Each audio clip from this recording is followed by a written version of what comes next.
గుబాళింపు పుష్పమై పువ్వు పుట్టగానే పరిగణించిన రీతిలో ఎదుగుతూ ఎదిగిన కొద్దీ ఒదుగుతూ తండ్రి బాటలో నడుస్తూ తనకంటూ ఒక ప్రత్యేక స్థానాన్ని సంపాదించుకున్న మీరు నిజముగా పద్మమే. పద్మం అంటే తెలుసా మీకు అందరికీ? ఆ పద్మ యొక్క గొప్పతనం ఏంటో మీకు తెలుగు టీచర్ని గట్టిగా అడగని చెప్తారు. అంటే తెలుగు సరిగ్గా చెప్పడం మీకు. ఓ విద్యాదేశమా 22/7/1989 అక్షర సేవకు శ్రీకారం చుట్టి గణపవరం మండలం మొయ్యేరు నందు సేవలు అందించి 5/2/1990 తాడేపల్లిగూడెం ఆరుగోరం నందు సేవలు అందిస్తూ 1/12/91 నిడవలూరు జన్మస్థలం నెల్లూరు జిల్లా నివాసి శ్రీమాన్ వల్లకవి సుబ్బారావు సుబ్బమ్మ తనయుడు శ్రీనివాసరావును వివాహమాడి జీవన బాటలో పుత్రికలకు జన్మనిచ్చి విద్యాబుద్ధులు నేర్పించి తల్లి బాధ్యతను నెరవేర్చిన మహోన్నత వ్యక్తి మీరు.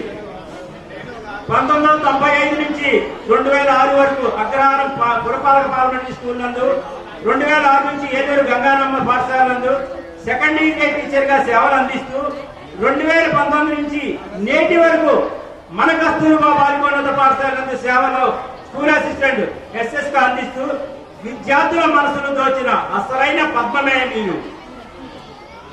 ఓ వినయ సంపన్నమా, సమతా మమతా సారమెరిగి అందరూ నావారే అని ఆత్మీయంగా అనునయంగా అభిమానిస్తూ అందరి కష్ట సుఖాలను గమనిస్తూ విద్యారంగాల సేవలు అందిస్తూ ఎందరెందరో విద్యాకుసుమాలను తీర్చిదిద్ది విద్యాదాతగా వినయ సంపన్నురాలుగా సేవా తత్పరురాలుగా మధురత్వాన్ని అందించిన మహామనిషిగా ఎందరెందరికో మా పద్మ టీచర్ గా వెలుగొందుతూ మమ్మల్ని ఇంతటి వారిని చేసిన మా మాతగా మా తప్పుటడుగులు కాకుండా తీర్చిదిద్దిన జ్ఞానమూర్తిగా మీకు మేమేమిచ్చి రుణం తీర్చుకోగలం తల్లి.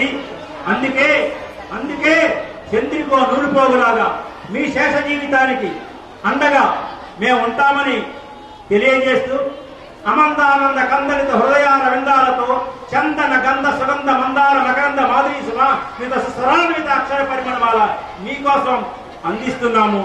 ఇట్లు కుమారుడు రాఘవ సాయికృష్ణ, అల్లుడు జగన్మోహన్, కుమార్తె సాయిలక్ష్మి ప్రసన్న, మనవలు శ్రీహాన్ శ్రీనివాసరావు వల్లకవి. రచన మీ మైలివరపు గుడి శర్మ. ఒక్కసారి తీసుకెళ్ళి కోసం అర్థం అవుతుంది.